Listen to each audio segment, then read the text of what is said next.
Nosotros seguimos con más información en la pantalla de Canal E. Vamos a hablar de los aumentos de los senadores. Hoy pasó que se duplicaron y se aprobaron duplicarse el sueldo, la dieta, así se lo conoce. Tenemos con nosotros a Dante Ávaro, él es licenciado en Economía. Hola Dante, ¿cómo estás? Hola y muy buenas tardes. ¿Cómo le va a usted y a su audiencia?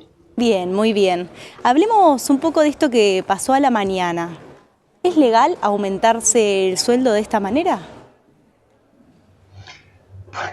Pues legal supongo que lo es, porque la manera que tienen los senadores y los diputados de aumentarse es autárquica, ¿no? Claro. Ellos manejan su propio presupuesto, por lo tanto han decidido aumentarse la dieta. Pero el problema, me parece, que el problema que radica que estemos hablando de esto, que esto sea noticiable, radica en que gran parte de la población ve esto como una voracidad, como algo desmedido, como algo, si quiere llamarlo así, como algo injusto frente a la situación que vive el resto de la población. Claro. Por lo tanto, lo ve como alguien que tiene el resorte o el poder para aumentarse el salario como quiere y de la manera que quiere. Yo creo que eso es la noticia, por eso es noticiable, por eso la gente está de alguna manera ofuscada o lo mira de alguna manera incorrecta. Ahora, déjeme hacer un comentario acá. A ver.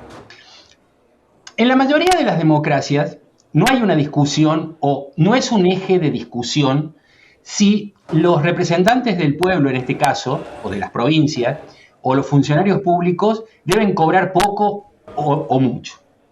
En las democracias consolidadas, la discusión pasa por otro canal que es el siguiente. Más que cuánto ganan, la pregunta es ¿qué hacen? Y este es un buen punto porque la política, a diferencia de un ingeniero o de un economista o de un zapatero, es muy difícil precisar cuáles son los resultados de la política.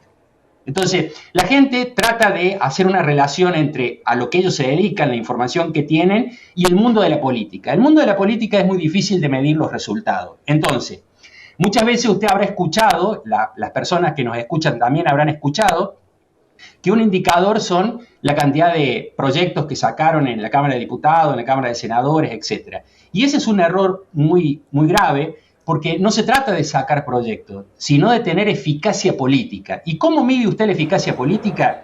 En el trabajo de los políticos para mantener acuerdos políticos. El representante está ahí para que él sea un garante de las leyes y de los acuerdos y de los compromisos políticos que se manufacturan en el Congreso de la Nación. Entonces creo que si ahora unimos las dos cosas, creo que el enojo de la gente es algo evidente, se aumentan mucho, pero por otro lado, si uno rasca en ese asunto, va a encontrar que no ven que estén haciendo el trabajo adecuado que tienen que hacer, es decir, ser los garantes de los compromisos y las negociaciones que este país requiere. Claro, pero en una situación o en el contexto actual donde hay muchos sectores perjudicados, ni hablar de lo que es problemas como la universidad, que sería el estudio, o las escuelas, me parece que es un poco polémico que ya los sueldos de un diputado, de un senador, son bastante altos en relación a lo que puede llegar a ganar otra persona en este país. Sí, por eso le vuelvo a repetir. A la gente en general esto le cayó mal. Y las razones por las cuales le cayó mal es muy simple. Porque todos quisiéramos tener una situación donde nosotros mismos nos fijamos nuestros ingresos. Eso es lo que le cayó mal a la gente. Entonces, creo que ahí el punto de discusión es, más allá de que le cayó mal a la población, o nos Sí, cayó mal a la población, es qué se puede hacer en este país para que estas circunstancias no se vuelvan a repetir. claro. Es como el perro que se muerde la cola. Nosotros tenemos un diseño institucional donde ellos se fijan los salarios. Punto. No hay más que discutir. Hay que proponer y hacer en todo caso nuevos diseños institucionales. ¿Y qué diseño institucional considerás que podría ser acorde para que esto no suceda o que sea designado por otra persona? Bueno, pero está bien. A su pregunta puede haber muchos tipos de respuestas y la historia y la política comparada nos muestra diferentes mecanismos. Pero siempre vamos a volver a un punto crucial y es el siguiente. Si los políticos, en este caso los políticos profesionales, los que tienen un asiento, un curul ahí, ellos no se atan a un mástil y dicen, vamos a servirnos con la cuchara chica, no con la cuchara grande, ningún cambio puede ser posible. Claro. Así de simple. Ellos decidieron hoy servirse con la cuchara grande cuando todos los argentinos se están sirviendo con una cucharita de té. Punto. No hay nada más que discutir. Esa es la realidad. Claro. Y a partir de esto que mencionabas, ¿qué te pareció la postura del presidente, que estuvo en desacuerdo con esto que sucedió? El presidente está en desacuerdo porque él lo ha dicho infinidad de veces y esa es como su posición, como su fortaleza, como su torre en la cual está parado. Y finalmente la vicepresidenta, que es la presidenta del Senado, le está diciendo, oye, mira, esta es una institución y acá las instituciones, las reglas de juego son estas y han decidido esto. Es el juego de la democracia. Claro. Entonces el presidente se puede quejar y es más, el presidente seguramente hará de esto, de este árbol caído, mucha leña, mucho leño, como se suele decir. Aprovechará esta circunstancia para hacer política. Claro, claro, claro. Y yendo un poco más Se lo dieron en bandeja de plata. Se la sirvieron en bandeja de plata, digamos. Claro. Y yendo un poco más hacia otro lado, al Fondo Monetario Internacional, ¿qué proyecciones tenemos o tiene el Fondo Monetario en cuanto a la inflación? Bueno, ha circulado en estos días cambios de los pronósticos que tiene el Fondo Monetario Internacional.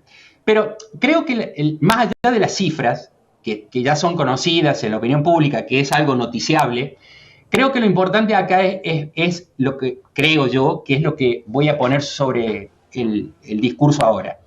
Y es que tanto el Fondo Monetario Internacional como otros actores por fuera del país y adentro del país, lo que están mirando es si el gobierno va o no va a hacer una nueva devaluación.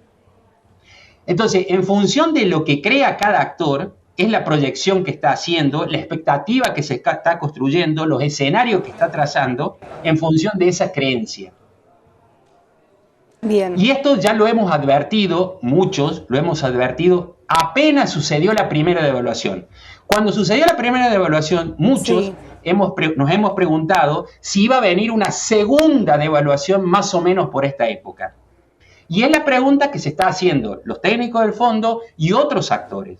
Entonces, evidentemente, si hay una nueva devaluación, eso se va a correr a precios y va a haber otro salto inflacionario y por lo tanto vamos a estar manejando otras cifras de inflación. Claro, ¿y Dante, es posible que eso suceda en el corto plazo?